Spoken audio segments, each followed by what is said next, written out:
The British government is in crisis tonight. This is the most significant challenge that we have faced as a nation since the Cambridge spy ring compromised British and American security under the Soviet Union, or in the days of the Soviet Union. I will tell you now that there is a Chinese spy that has compromised the very upper echelons of the British government. He is somebody who is now passing information to the Chinese government, who is ensuring that the decisions made by the British cabinet are in fact those that are ordered by President Xi Jinping of China. But you won't read about this in the newspapers, you won't see it in the mainstream media, and in fact there is no investigation or attempt. Special branch have not been called in, and that is because there is now a collective effort to deny this is taking place at all. I'm going to tell you what has gone on. I'm going to give you the case for one of our own people having changed sides. Now, I cannot tell you who the potential spy is or who the suspects are, but let me tell you this. I strongly believe that we should ask for the help of the National Security Advisor, Jonathan Powell, or indeed get some action from the Attorney General, Richard Hermer. Now, as I said, I've not told you who the suspects are for being the Chinese agent at the top of government. I'm merely just suggesting that those people could assist us with the investigation. Hello everyone, this is Andre Walker. Thanks so much for watching this video. Please do share it with your friends. It's absolutely vital that we get this message out. Apologies if it sounds like a conspiracy theory. I'm hoping that when we spend this couple of minutes together, you will, by the end of it, accept that my point is absolutely right and there is overwhelming evidence that it is true. Also, this video is supported by the Patriot Fund. You can donate below. Please do help us with this big Christmas appeal. Okay, so what has happened? Last week, Dominic Cummings said that he was called into the bunker under Downing Street along with Boris Johnson and the Chancellor of the Exchequer at the time, who I think was Jeremy Hunt. Okay, and he was told by the Cabinet Secretary and the head of MI5 that Britain's diplomatic cables had been intercepted. But not so much that they'd been hacked, that would have been bad enough. In fact, the whole infrastructure was owned by the Chinese. That is to say that the pipe that sends the data was itself owned by China. It had been acquired by the Chinese. Now, we don't know whether they could read the encrypted data, but we know they had it. Now, just to explain to you, for those who aren't technically minded, when you're watching this video, there's encryption, which means what happens is if anybody is monitoring your internet connection, they're not seeing this video, they're seeing a stream of numbers. Your computer has a code to unlock it, and YouTube have a code to unlock it, and you'd need the code in order to work out what was being sent. Now, it is not impossible to break that encryption, though I accept it's very hard. The suggestion is that what China has done is kept all of this data, awaiting a time when quantum computing will make this type of encryption really very easy to solve. So what we're saying now is that for years, MI6 and the British Diplomatic Service was sending government cables via an unsecure, actually that's the wrong phrase, an unsafe network owned by the Chinese. This is unbelievable because the company that the British got to do the cables was openly bought by the Chinese. It wasn't that we didn't know, it's that we didn't care. That is, perhaps a mistake, but that's only the start of this. Let me now go to the next problem. We come across the issue with the Chagos Islands. Now, let me tell you that the only reason that China has not invaded Taiwan is because it doesn't have enough oil. And so it needs to sail oil from the Middle East. China has every resource possible other than oil.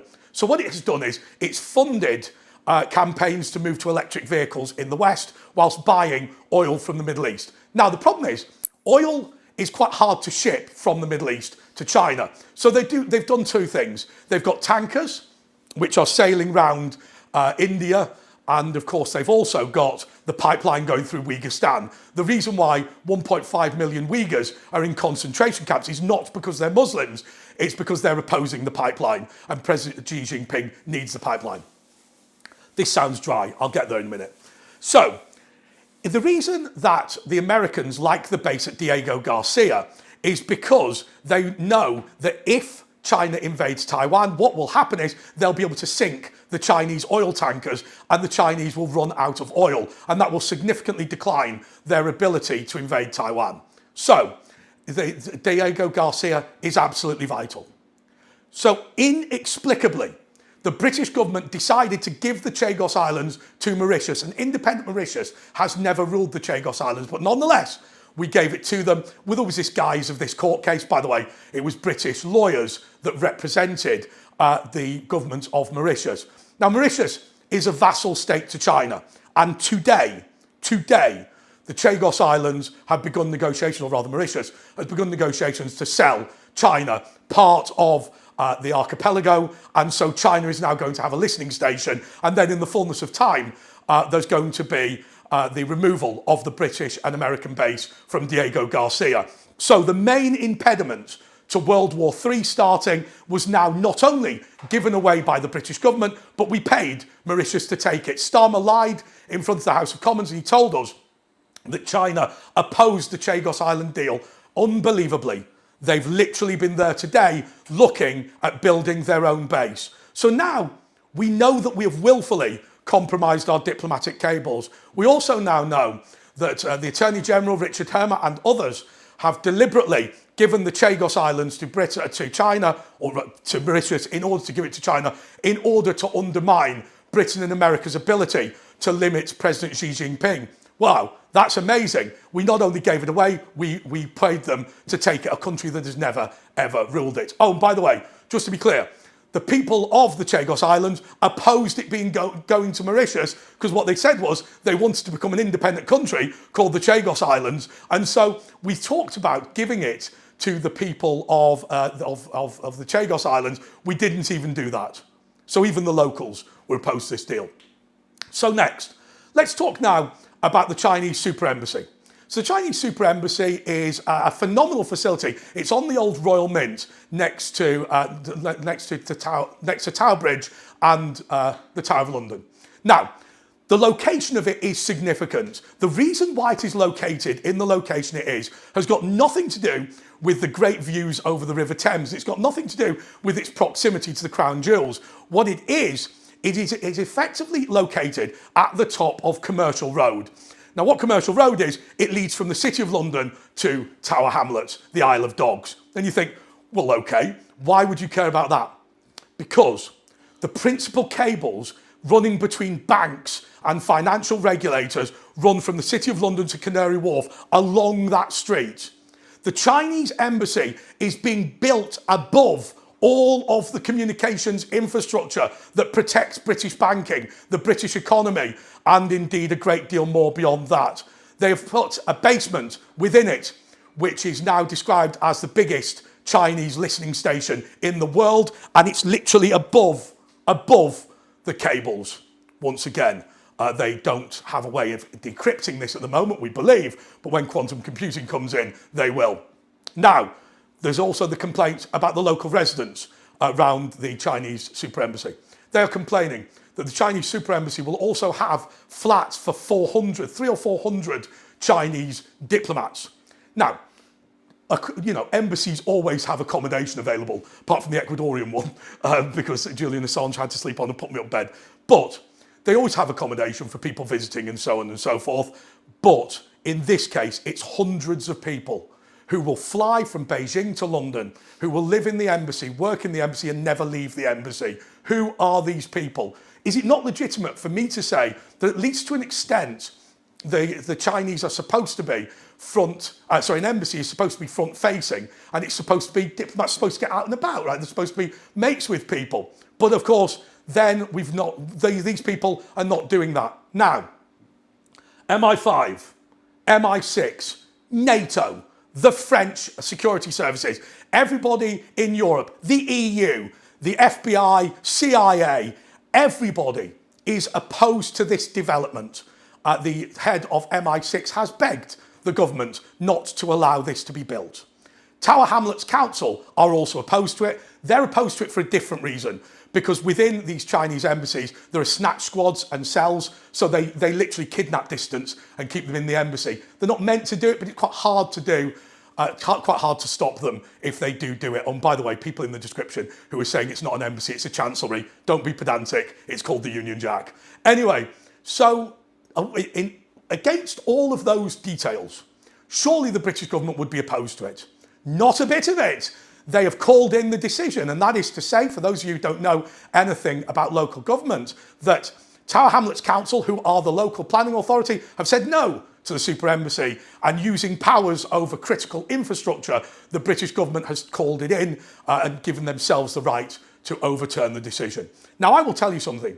Critical infrastructure is supposed to be things like airports. It's supposed to be things like railway stations. It's not supposed to be the biggest phone tapping operation in the world run by Beijing in the centre of London. It's absolute madness. So what is it about the cabinet? Why is it that they are saying this is a great idea? And of course, we know that Jonathan Powell, the National Security Advisor, was in favour of it. And now let's look at the spying. Now, we don't know a great deal about Prince Andrew's relationship with the spy masters, and we don't know where all of his money came from. But you know, let's move on from that. But obviously, the key thing is this infiltration in the House of Commons. Now, if you go to September the 11th, and when Al-Qaeda flew those planes into the World Trade Center, President George Bush did not stand up and say the following: well, this is actually the actions of a friendly organisation because we've never specifically said you are our enemy.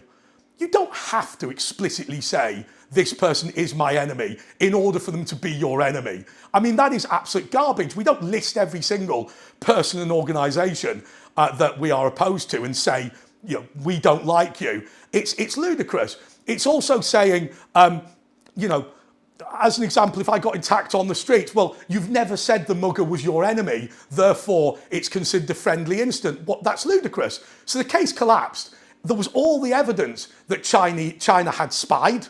The big issue about the case, by the way, was whether the guys themselves knew that they were handing over privileged information to the Chinese government. So that was going to be the crux of the case. The details of it were not in dispute.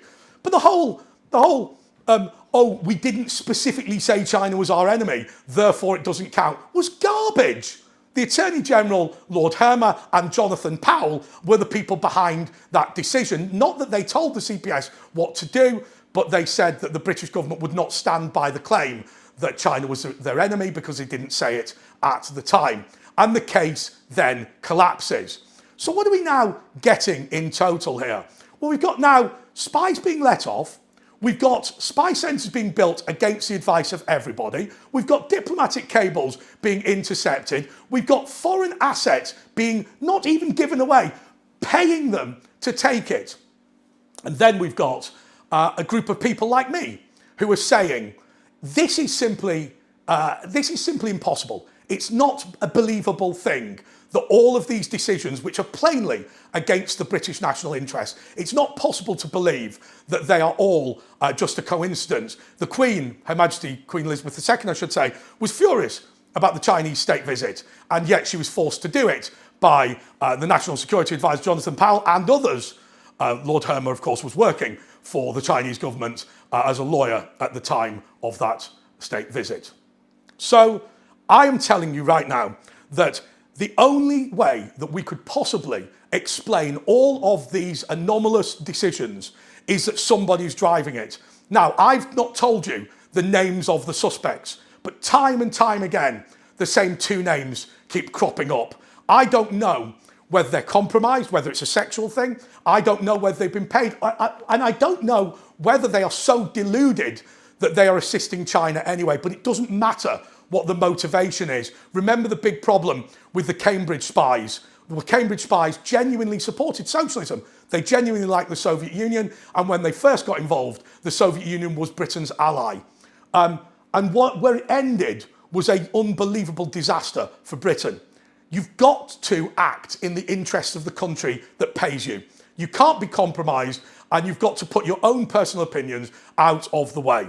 And with that in mind, you know, Keir Starmer is very good at constantly saying, I wasn't involved, I didn't see the file. This is now something that ought to be passed to special branch. I'm alleging that there is an attack on our democracy, and I'm saying that, okay, I accept that I've got no evidence of somebody directly passing information over, but we do know that vast amounts of British intelligence have been leaked. By the way, leaked at the time that Prince Andrew was dealing with the Chinese, although in his defence, how much of this would he have actually had in his position? But okay, so we know the Chinese are working on this. We know they're attempting to compromise it. We know in the case of the two guys at the House of Commons, they did compromise them because their defence is they didn't know they were giving away state secrets. And so now, if special branch were to come in, we've got to look at this properly because this is a really serious issue. Let's just be clear what we're talking about here. China, if it does start World War III, which it might, certainly over Taiwan, the first thing they're going to do is do things like cut off our critical infrastructure, shut down the internet, and cripple us operationally. We cannot allow that to happen. You know, we've got our diplomatic cables going via Chinese systems. If they turn them off, we can't put our diplomatic cables out. Now you think about it, if they cut the internet to the United Kingdom, you know, okay, it would probably take us 3 days to get something back up and running, but you know, in 3 days of nobody being able to contact each other, a great deal can take place. I think we all forget about the role of intelligence. And I do want to say, I had a very good friend of mine who was the charge d'affaires of the Armenian embassy. And that is to say that he was doing the job of the ambassador, but he hadn't been appointed as the ambassador. And the reason he hadn't been appointed was because he was just acting. The ambassador had actually died. And I asked him about intelligence, because obviously part of what any embassy does is pass on intelligence to the Ministry of Foreign Affairs. And what he said was, he said, look, we send an email every Friday with bullet points of what's going on. Now you think it's all James Bond and all this sort of thing. It's not. You know, for him it was things like, you know, trade deals with former Soviet countries. What is the relationship with President Putin? Things like an early day motion had gone down to recognise the Armenian genocide, all these sorts of things. So obviously the Armenian embassy is not bothered about the operational capability of the Trident nuclear weapons platform because it's just not of interest to them. And so I do say that I do feel sorry for the Chinese spies simply because they are passing information in what they think is quite a mundane fashion, but it's still very useful to Beijing. So I understand that we do have to educate people that they could be members of Friends of whatever, and actually that'd be extremely damaging. A friend of mine set up Conservative Friends of Russia, and because the Russian embassy was trying to use it for spying, they had to close it down. Oh, no, it wasn't his fault. He got into a bit of trouble about it, but you know, it was an honest mistake. So I do get that we've got to understand that, and I think one thing that we don't do in Britain and America is recognise that when you meet somebody who's officially from a company in China, they will also be a government official. So we don't recognise that. I get all that. But at the same time, we are massively undermining Britain's ability to defend its position. We are massively letting down the Five Eyes network. We are massively undermining the work of the United States of America. And it's not that we're doing it accidentally, because that will always happen. It's that we're doing it willfully. Listen to me. We're talking about building a listening station above our most important communication cables. How on earth can that be an accident? I put it to you that there is a Chinese spy or multiple Chinese spies at the heart of the British government, and somebody needs to do something about it. And I tell you, if we don't do that, we've got real problems, because there are threats and challenges in the world. All these people who talk about queers for Palestine and all that sort of thing, they forget that for most of human history, there wasn't rule of law, there wasn't property rights, there wasn't any recognition of the family. You got somebody clunked you over the head and stole what they wanted from you. It is not a fait accompli that Western liberal democracy will continue. It's not a fait accompli that you will have your free speech or democracy. These things are not practiced in the majority of countries in the world. We have to stand up for our country, and part of that is to find this spy and to lock him up. Please do donate to the Patriot Fund. The link is below. Probably going to have a few legal problems now with this video because the Chinese are going to watch. Please do share it as well, because I'm sure the Chinese bot farms will go against this. Please do share it. Yeah, thanks a lot. Until next time, goodbye.